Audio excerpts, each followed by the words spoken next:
It's funny how history seems to always seemingly repeat itself, especially when it comes to the Minnesota Vikings, specifically at the quarterback position, where you have one guy who had a good performance or a series of several good performances.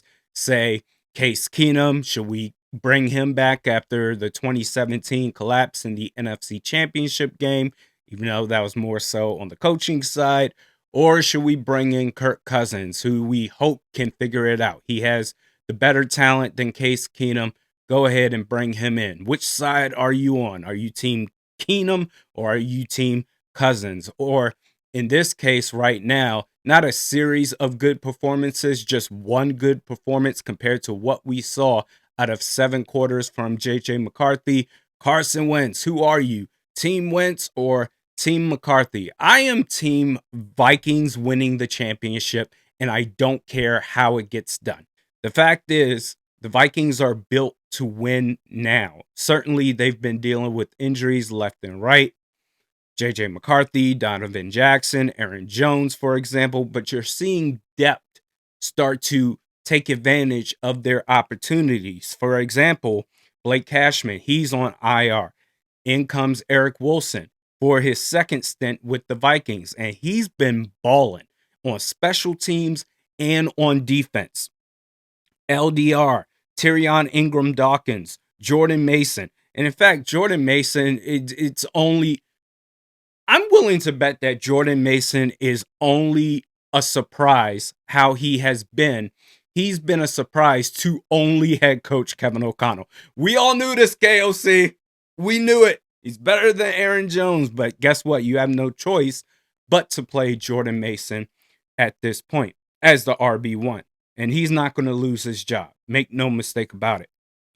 Jordan Addison, he's going to be returning.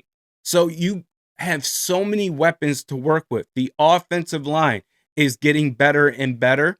And of course, it doesn't hurt to have Christian Darrisaw as a big piece of that formula.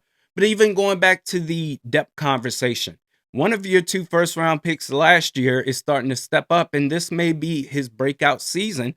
And I'm talking about Dallas Turner as a depth piece right now, filling in for the injured AVG. And even when AVG is fully healthy, you need to find a way to get Dallas Turner in the mix, get him involved.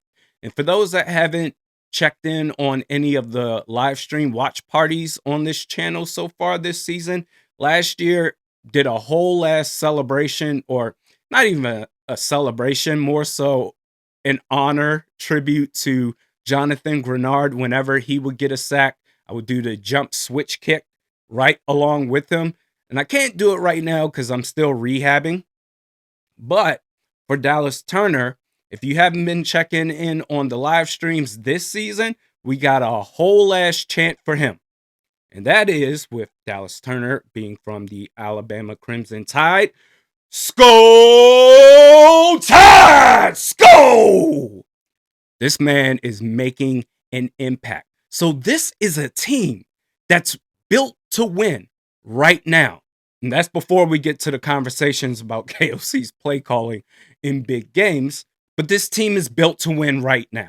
And we'll get to the Carson Wentz versus J.J. McCarthy discourse. But first, new customers at Sleeper. Daily fantasy users, this is the spot for you. New customers at Sleeper get a 100% match up to $100. Just use the promo code RANDY. Terms and conditions apply. Check out Sleeper today. Now then, what I think is going to end up happening, and it's not even a hot take, it's more so just common sense. Whether you feel strongly about Wentz or strongly about McCarthy, on the side of Wentz, it's very simple. And Ryan Fitzpatrick spells it out perfectly.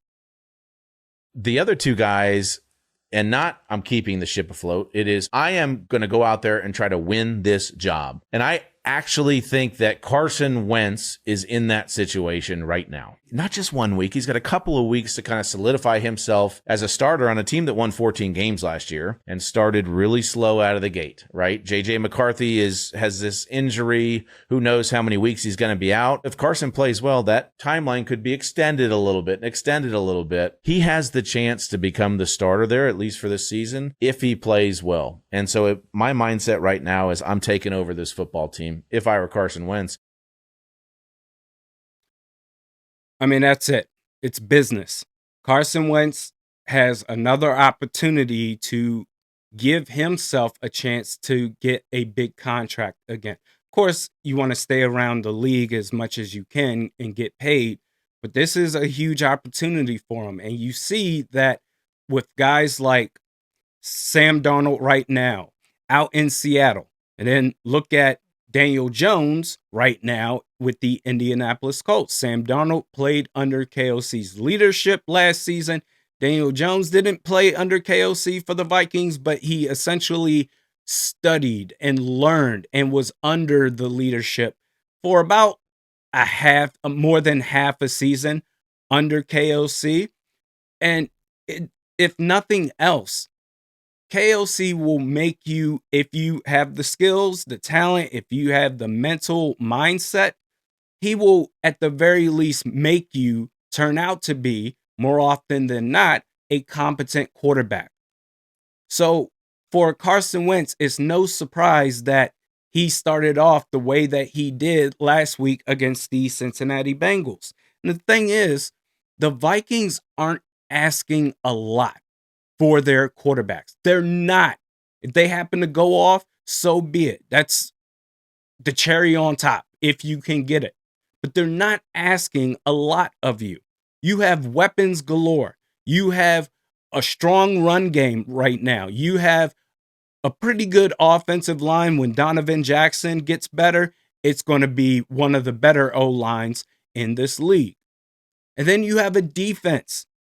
So all that you are being asked to do, if you're JJ McCarthy, is hit your layups. I'll never forget, in high school, I had this coach when I was running track and cross country. He told me, or he told all of us, not just me, but in a group setting. He said, listen, man, for all of the complaints as far as those that aren't going to be on the team this year because you're failing or you need to get your grades up, you just need to average a 2.0. That is a layup. You average a 2.0, that's a C average. You can play. You can run. You can be on this team. JJ McCarthy, no one's asking you to be Superman. No one's asking you to be a hero. Get out of your own head, because you definitely have the talent to be really good, but no one's asking you to be really good right now. Just be competent, because I do believe eventually Carson Wentz will slip up. Whether that actually happens or not, we'll see, because KOC is the ultimate motivator. But if he does eventually slip up, there is your opportunity. No one's asking you to go all the way off. Hit your receivers in stride. If the pass isn't there, if the receivers are covered well and you get outside the pocket, throw it to the line of scrimmage out of bounds. So that way you live to fight another down. Because what we saw the first not first 7 quarters, but out of the first 2 games, 7 out of 8 quarters, that wasn't a C average. That was an F. That was awful. And I understand that you're a first-year starter and you're going to go through your ups and downs, but you've got to show something. You've got to be competent. I've seen you be competent playing with Michigan and winning a national championship. You can do it. Stop throwing passes to the dirt or too high or hospital passes. Just get it together. Calm down and you'll be fine. But right now, I think, unfortunately, that's not up to you. That's going to depend on if/when Carson Wentz ends up slipping up. And then you'll get your opportunity. And that's how it's going to work. I'm neither team Wentz or Team McCarthy, I am Team Vikings winning a championship. Whoever ends up being the quarterback for that championship team, if that were to happen for this team, I don't care. Just get it done. Competent quarterback play, a C average, and you'll be fine with this team. How loaded they are, the weapons they have, an offensive line, the defense, they're not asking a lot out of you. Just get it done. Calm down, get out of your own head, and you'll be fine the next time the opportunity arrives for you. But for Carson Wentz, I'm also saying for him, keep up the good work. All I want to see is this team win games. And so far, Carson Wentz has put together the most complete game at quarterback for this team. We'll see you next time.